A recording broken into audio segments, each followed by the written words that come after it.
The world you live in is an intelligent system in which every moving part is coordinated by every other moving part. There's a universal life force that supports and orchestrates everything. It all works together in perfect harmony. You are one of those moving parts. You showed up here in this body that you inhabit, precisely on time. Your body will leave here with the same precision. You're an essential piece of this complex system. Here you are in this intelligent system that has no beginnings and no ends, in which all of the galaxies move in harmony with each other. You must have shown up here for a reason.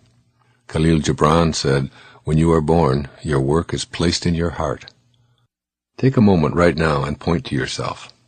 Your finger is very likely pointing right at your heart, not at your brain, but at your heart. This is who you are. The constant beating of your heart in and out and in, is a symbol of your infinite connection to the always present heartbeat of God, or the universal intelligence. Your left brain calculates, figures things out, analyzes, and comes up with the most logical choices for you. It thinks. Your right brain represents your intuitive side. This is the part of you that goes beyond reason and analysis.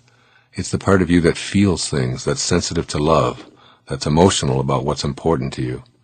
Your right brain allows you to tear up as you hold your babies or bask in the beauty of a glorious day. Your left brain can analyze it, while your right brain lets you feel it. Pick a situation and ask yourself if what you know or what you feel is most important to you. Generally, what you'll take care of first depends on the situation and circumstances you're in. Your intellect can be figuring out exactly how you're supposed to act in a relationship when things are collapsing or when they're rapturous. And then there are times when what you feel will supersede what you know. If you are feeling fearful, scared, lonely, or on the other hand thrilled, loving, and ecstatic, these will be the dominant forces you'll act upon. These are the times when your right brain is right. Your right brain will always lead you passionately to your purpose. Listening to your right brain. There's an intuitive, invisible presence that's always with you. I picture this presence as a nagging little creature who sits on your right shoulder and reminds you when you've lost your sense of purpose. Listen to your invisible companion. Express the music that you hear and ignore what everyone else around you thinks you should be doing. As Thoreau put it, if a man does not keep pace with his companions, perhaps it is because he hears a different drummer. Let him step to the music he hears, however measured or far away. Be willing to accept that others may even see you as having betrayed them, but you haven't betrayed your music, your purpose. Listen to your music, and do what you know you have to do to feel whole, to feel complete, and to feel as if you're fulfilling your destiny. You'll never be at peace if you don't get that music out and let it play. Let the world know why you're here, and do it with passion. Being passionate means taking risks. You may indeed find yourself living a comfortable life when you don't follow your instincts. You're aware of that nagging companion saying to you, "This may look right, but does it feel right? Are you doing what you came here to do?" For many people, the answer is, "How do I know what my heroic mission is?" You'll find your passion in what inspires you the most. And what does the word inspire mean? It derives from the words in spirit. When you're inspired, you never have to ask about your purpose. You're living it. For one of my children, it's about riding horses and being at the stables. She's in heaven when on horseback or even cleaning out a stall filled with horse manure. Another daughter is only inspired when she's singing, writing music, or performing. She's felt that way since she was 2. For another, it's her artwork and design that makes her feel purposeful. For yet another, it's designing websites and creating computer programs for others. For me, it's writing and speaking and creating products to help people become self-reliant. This has always been my passion, even as a young boy. When I go before an audience and I sit down to meditate, I repeat the mantra, "How may I serve? How may I serve? How may I serve?"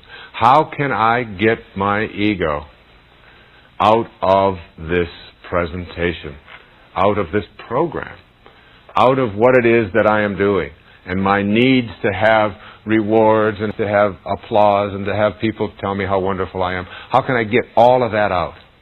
If you're a dentist, you can give a flower to every patient. You can call them in the evening and ask how they're doing, as my dentist always does.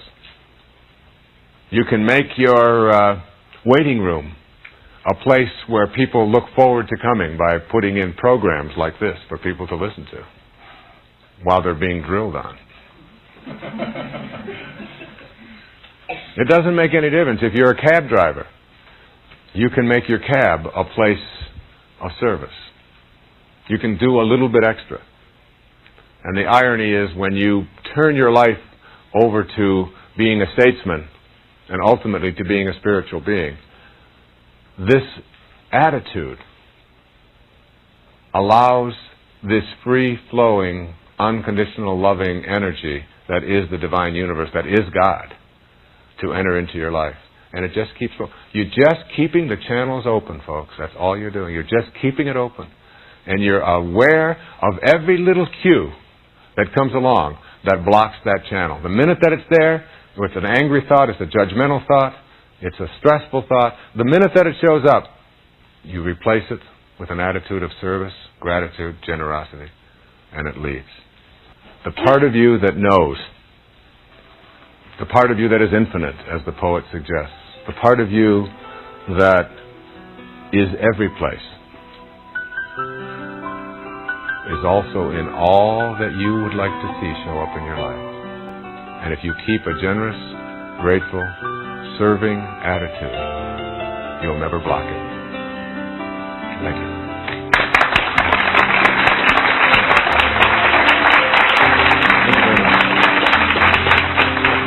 Thank you. I'd like to speak in this program about what I call the rewards for inspiration.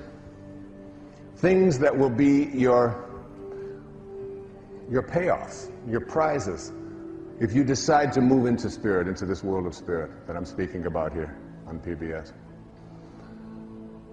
Back in the 2,300 or so years ago, we're not quite sure exactly when, there was a great teacher in India. His name was Patanjali. And there are 6 of these things, and I want to cover each one of them in this program. He said, when you are inspired by some great purpose, some extraordinary project, all of your thoughts break their bonds. Your mind transcends limitations. 3, your consciousness expands in every direction. And 4, you find yourself in a new and a great and a wonderful world. Dormant forces, faculties, and talents come alive. And 6, you discover yourself to be a greater person by far than you ever dreamed yourself to be. Those are the rewards. It's not like you're going to win the lottery.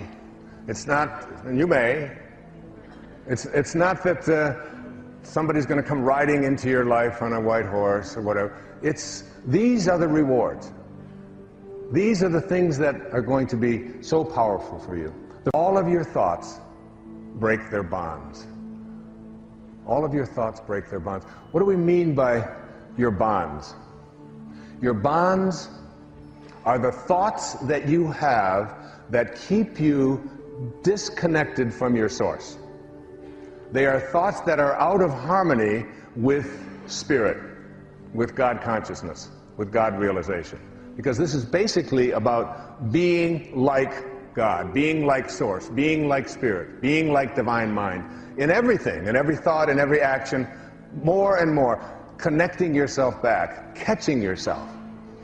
So, the bonds are the ways that we think. I'd like you to imagine a ladder. And this ladder has 10 rungs on it, from the floor all the way up to the top of the ladder. And at the top of the ladder is the highest rung. And at the top of the ladder are the words, "This is my desire," and it's aligned with spirit. Again, this is my desire, and it's aligned with spirit. What is your desire? My desire is to manifest abundance into my life. Perfectly aligned. We came from an abundant source. My desire is to feel a sense of well-being in my body at all times. Perfectly aligned. My desire is to have divine spiritual relationships in my life. My desire is to get the job that I am working towards getting. My desire is to live in a place where I feel most peaceful and most loving. My desire is, and these, whatever it is, it doesn't make any difference. It's the 10th rung. It's the highest rung. It is your spirit aligned with your desire. All right?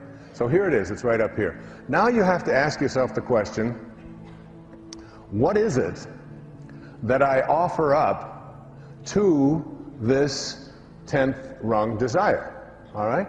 A 10th rung has to have, in order for it to manifest and show up in your life, it has to have thoughts, feelings, and behaviors that match up to that. And if they don't match up, you get out of harmony. See, thoughts are energy. Like everything in the universe, it's energy. Einstein said that nothing happens until something moves. The mistake that most of us make is that we attract what we don't want, because our thoughts are on what we don't want. Or we continue to attract what's missing in our life. We're not at number 10, we're at about number 3. And what are some of these on these lower rungs? It probably won't happen. It's very difficult. These kinds of things have never happened for me before. I don't have this kind of luck. We've got the wrong people in the White House. The economy is bad. I don't have the ability to make it happen. I don't really believe it's possible. It's about what kind of energies we have within ourselves that we offer to what our desires that are aligned with spirit in order for them to manifest. Your thoughts break their bonds. Your mind begins to transcend the limitations that you've had before in your life, and you stop seeing yourself. You stop seeing yourself as a human being. You begin to see yourself as a spiritual being, as the spiritual essence of who you are. And you literally, Mark, you step outside of your body, and you begin to observe it, and you begin to laugh at all of the folly of it and the foibles of it and the worries that it has, and because you begin to see yourself as an infinite being, not restricted by your birth and by your death and by your height and by your weight and by your looks and all of those and all the things that you've achieved in your life and your acquisitions and all of that. You don't define yourself that way anymore. You let go of those what Patanjali called the false self, the illusionary self, the Maya. That's not who you are. Who you are is that from which you came. And as you get back into that place from which you came, you absolutely know that in harmony with God, all things are possible. I mean, it's right out of the scriptures. With God, all things are possible. Now, I don't know how many people you got on the line, but let me ask every one of you. Now, what does that leave out? It absolutely, literally leaves out nothing. There's no thing at all that is not possible. If you can conceive of it and have that knowing and stay in spirit and do it from that place of passion, and passion is just love. I mean, God is love. I mean, that's also from the scriptures. God is love, and he that believeth in love believeth in me. I mean, love and God are synonymous. God and good are one. They're the same thing. There's no difference between the two of them. Science is beginning to prove what metaphysics has been saying for centuries. That when you study life at the tiniest subatomic level, the tiniest level, that all of the particles seem to be on purpose and they're all interconnected in some mysterious way, and they're all sort of controlled by some force outside, some mystical thing, and they're all on purpose, and there's nothing random about any of it. That's all the new literature is coming out. There's nothing random, nothing happenstance in the universe. I find that so intriguing. If every subatomic particle is on purpose, and we're made out of those, then why not us? And when I see all of those people coming out of like when I was on Wall Street one day in New York, and I don't know if you've ever been there, at 5 o'clock, you go to Wall Street, and you watch thousands, millions of people. They're coming from underneath the ground, and they look like all these ants, like an anthill. There's just millions of people coming out from underneath the ground on all of these little openings on all the streets and the subways, and they're all going someplace, or they're all going down into the ground, at 5 o'clock.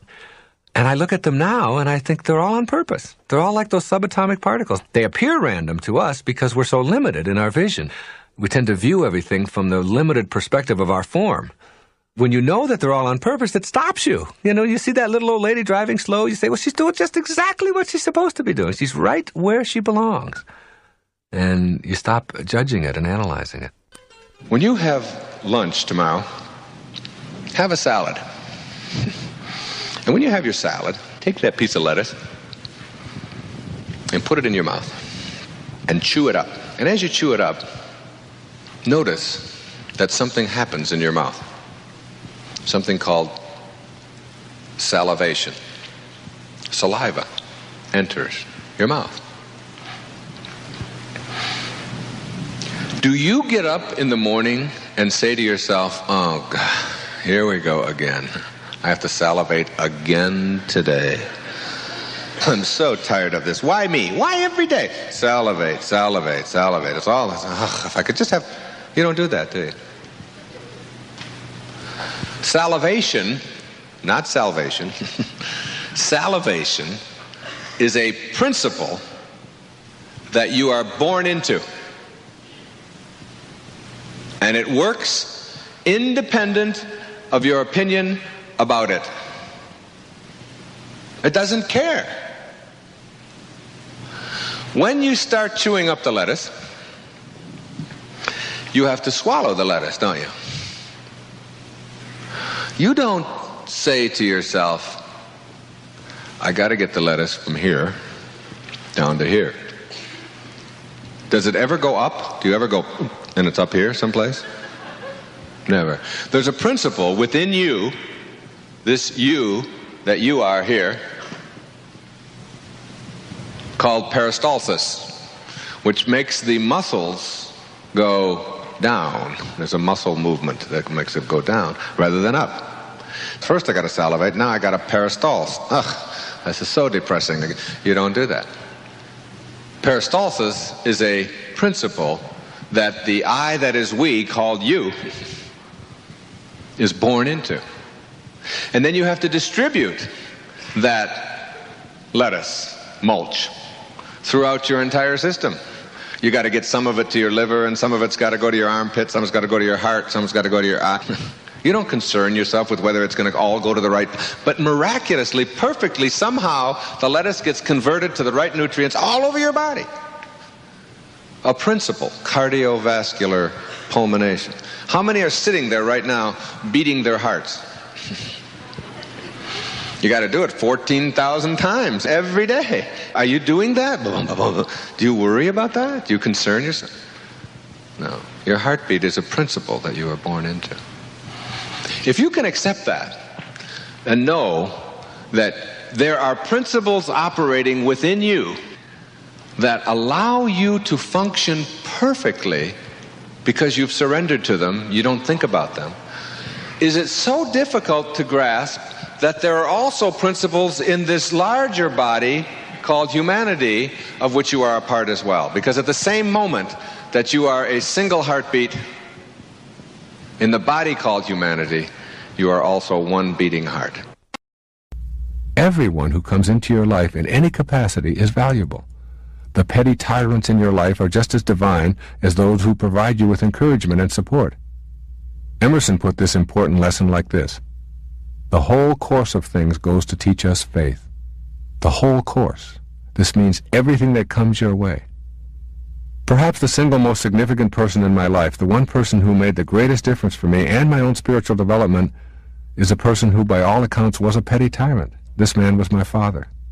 He abandoned his family, spent time in prison as a petty criminal, and was abusive toward his wife. At the age of 49, he died from excessive use of alcohol. I have no memory of him. My knowledge of him is based on what I heard and later discovered to be true when I investigated his life. Yet this petty tyrannical con man was the main character leading to my transformation. I wrote about forgiving my father, and you'll see it when you believe it. I discarded the hatred and the bitterness that I had carried with me for a lifetime. A single act of forgiveness and letting go opened the way to my sacred quest and the writing, speaking, and living of the miracles I write about. I learned what I had to transcend. Make a list of all the people you have written out of your life as evil or scumbags. Write down everything that their presence taught you. Have you learned to not repeat victim behaviors? Reconsider that so-called scumbag's value to your life. You could not have learned the lesson without that person. The evidence for this is that you obviously needed to bring that person into your life because you did. Look for the fullness of God in everyone. Realize that in some unfathomable way, the fullness is operating even if you cannot see it. Your conscious mind, as you go to sleep, is capable of impressing your great I Am upon your subconscious mind, which is a sliver of the one all-creating subconscious mind. This one mind never sleeps because it is infinite and therefore everywhere and in everything, and it is always in the process of creating and manifesting. Throughout those hours while your conscious mind is resting, your subconscious mind is receiving and processing all that you've downloaded into it and getting ready to turn its impressions into form and circumstance. In his book, The Biology of Belief, my good friend Bruce Lipton puts this phenomenon of the conscious and subconscious mind into the language of modern technology using this metaphor. Quote, "In reality, the subconscious is an emotionless database of stored programs whose function is strictly concerned with reading environmental signals and engaging in hardwired behavioral programs, no questions asked, no judgments made. The subconscious mind is a programmable hard drive into which our life experiences are downloaded." Unquote. So here you are lying in your bed about to enter into your unconscious state where your subconscious mind is most at home. In Bruce Lipton's analogy, there's a computer ready and waiting to get to work as soon as you doze off and leave your conscious mind behind. As you lie there, what you say to yourself as an I am is what you download into the computer. The computer I'm using to stand in for the one universal subconscious mind is so vast that it has no beginning and no end, and everything exists within it. If everything exists within it, and it is infinite, that means you exist within it as well, and it must respond to what you load into it. It cannot sleep. It's too busy turning conscious impressions into form and circumstance. All you have to do is understand this power is within you and be in a state of gratitude for your highest self, which is God.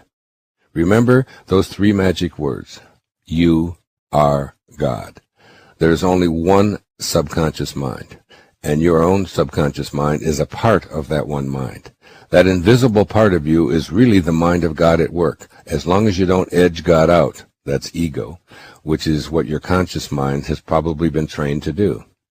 If your subconscious mind receives your conviction that you have money, you will have money. If it receives the conviction that I am happy, I am healthy, I am content, I am love, I am wise, or any other statement downloaded with conviction, the subconscious mind will bring it into your physical reality. I am not suggesting that you have hope or tell yourself maybe or use the last 5 minutes awake to say, I will be happy, I will be prosperous, I hope to one day be content. Use the name that God gave to Moses as he described who he is. I am that. I am. This is where faith plays a decisive role. You must extinguish any thought that being one with God is impossible. That is the false self at work. The contaminated personal subconscious that receives toxic self-limiting ideas and turns them into your unfulfilled reality. You are one with the one universal subconscious mind of God that never sleeps and works for you while your conscious mind slumbers. You want it to work for you, using what you downloaded into it, even as you are in deep sleep. While you sleep, your subconscious mind works. One of my spiritual teachers, Ombram Mikhail Ivanov, the Bulgarian mystic philosopher and one of the founders of the Universal White Brotherhood, has this to say about your preparation for sleep and what transpires while you sleep. Quote, "It is the experiences of the last minutes before you go to sleep that are more important, more significant than anything that happened during the day." Unquote. He speaks eloquently on the importance of entering the subconscious mind with a purity of spirit, because each night we die, and if we don't know how to prepare for our nightly death, we will be prepared for our true departure to the other world. Quote, "Take care, therefore," he urges us, "never to go to sleep with negative thoughts in your mind, for they will destroy all the good you may have gained during the day." Unquote. Your time while asleep, when you leave this house and yet are still attached to it, is to be thought of as a sacred journey that you take daily to connect to the one universal subconscious mind and experience the bewildering wonder of what transpires there. Once again, Ivanov tells us, quote, "Before going to sleep, you must get ready as though for a sacred pilgrimage. Never go to bed with a negative thought in your head, for it will wreak havoc in your subconscious." Unquote. In those 8 or so hours that you are embedded in your subconscious mind, you receive instruction.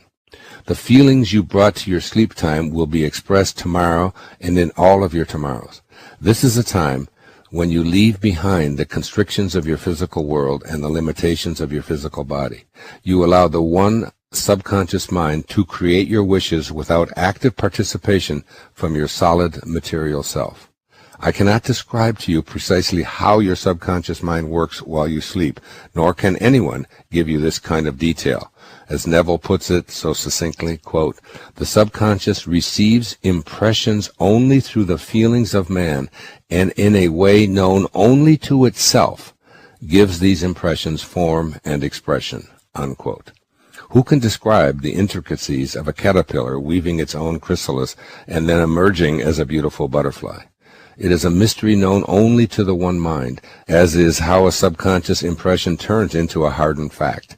But you can be cognizant of the many mysterious things you do while asleep, all the while believing them to be true and experiencing them in your body, even though you are unconscious.